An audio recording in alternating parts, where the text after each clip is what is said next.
In lesson 2 of our module, we have evaluating functions. Example number 1, evaluate the following functions at x is equal to 1.5.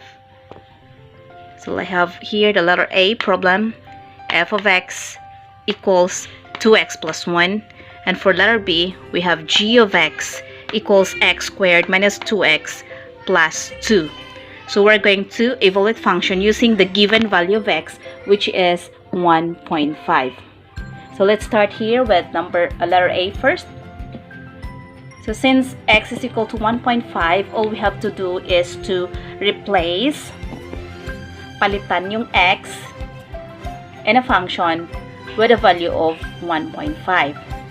Yun lang. So this becomes f of 1.5 equals 2 times. Bakit times? Basta magkatabi yung number and the variable, yung gagawin natin is multiply. This is 2 times any value of x. So 2 times, since it is multiplication, lalagay lang natin sa quantity. The value of x is 1.5. So 2 times 1.5. Saan galing yung 1.5? Sa value ng x. Yung value ng x, which is here, the given, it is 1.5. So 2, wala tayong pinalitan. 2, yung x lang, replace with 1.5. Then, let's continue plus 1. Okay? So, as you can see, lahat ng x, napalitan na natin ng 1.5. So, let's proceed. Since multiplication ito, 2 times 1.5, that is equivalent to 3 plus 1. That's it. So this is equal to 3 plus 1 is equal to 4. So that is now our answer. So if x is equal to 1.5, then replace the value of x in this function. So lahat ng x, pinalitan natin ng 1.5, then proceed to the operation. We have 2 times 1.5, that is equivalent to 3, plus 1, that is equivalent to 4. Then, let's move to letter B. For letter B, so ano yung gagawin natin? Again, given here is x is equal to 1.5. So, we will write g of 1.5, that is equivalent to 1.5 raised to 2. So, this is raised to 2. Dapat sa taas isulat. Huwag dito sa baba kasi mag-confuse tayo. Minus 2 times the value of x. What is the value of x? We have 1.5 plus 2. Yan, dito yung 2 natin. So, that's it. So, g of x, g of 1.5, our x is 1.5. Then, lahat ng x sa function natin, pinalitan natin ng 1.5. So, here, x raised to 2, magiging 1.5 raised to 2. Minus, copy the operation. We have negative 2 times the value of x, which is 1.5. Negative 2 times 1.5 plus 2. Okay, let's continue. If you have 1.5 raised to 2, that is 1.5 times 1.5. That is equivalent to 2.25. Right? Then you have negative 2 times 1.5. That becomes negative 3. So minus. This is minus 2 times 1.5, that is 3. Negative 2 times 1.5 is negative 3.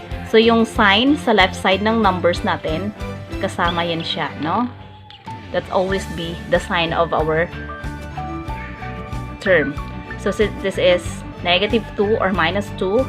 Minus 2 times 1.5, that is negative 3 or minus 3. Then, let's proceed. Just copy positive 2. Simplify.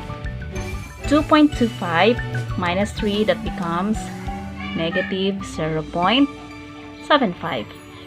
Then we still have plus 2. Isa-isahin lang natin. Okay. Since it is negative, so magbawas tayo sa 2 ng 0.75. So that becomes positive na kasi mas malaki si 2. 1.25. Yan. And this function, g of x is equal to x squared minus 2x plus 2.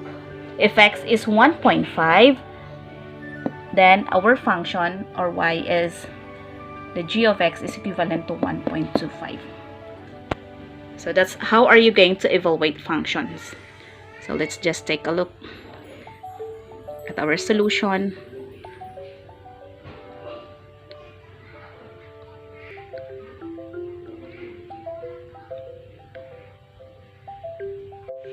For letter C, we have g of x is equal to the square root of x plus 25.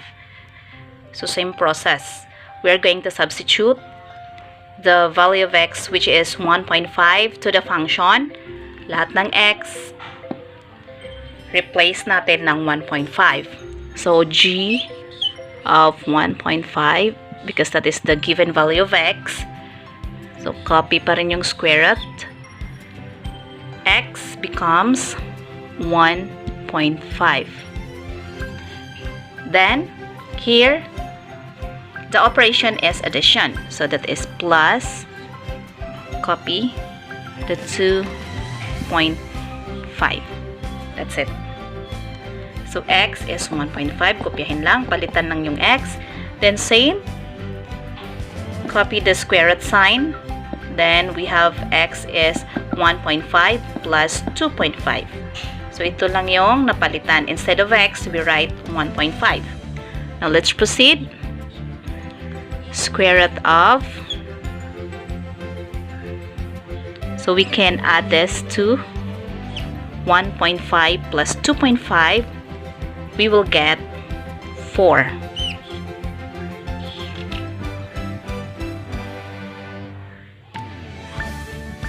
Now we have the square root of 4, that is equal to, what is the square root of 4? Right, it is positive and negative 2. So for our function, g of x equals square root of x plus 2.5, if x is 1.5, now our solution is positive and negative 2, since it is the square root. For letter D, we have here r of x is equivalent to 2x plus 1 over x minus 1. So we have 2x plus 1 divided by, so ito no, divided by x minus 1. Yan. So let's have the value of x, which is 1.5. Substitute r. We have r, the x is 1.5, equals 2. Change the value of x here. 1.5 plus 1 over, our x is 1.5 minus 1. Ayan. So, this function, lahat ng x dito, pinalitan lang natin ng 1.5. So, r of x, that is r of 1.5. Then here we have 2x plus 1 sa taas, sa numerator. That is 2 times the x is 1.5. Ito na yan. Plus 1. Divided by or over, our x is 1.5 minus 1. Now let's proceed. That becomes 2 times 1.5, that is equivalent to 3, plus 1. Divided by 1.5 minus 1 is equal to 0.5. Yan, positive siya kasi mas malaki ang positive 1.5 kaysa sa negative 1. So next, that is equivalent to, okay, let's continue. 3 plus 1 is equal to 4 over 0.5. And 4 divided by 0.5, that is equal to 8. So our answer now is 8.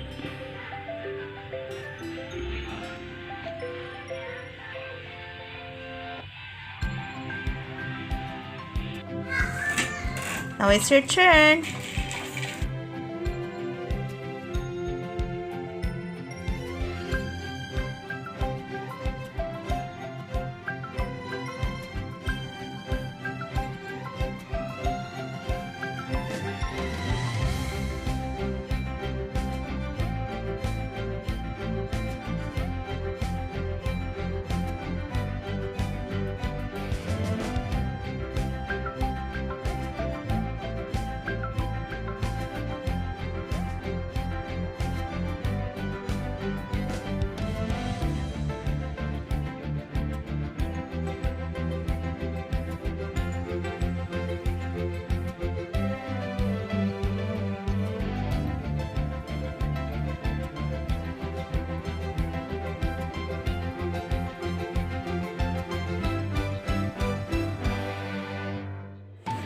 Now you can check your answers.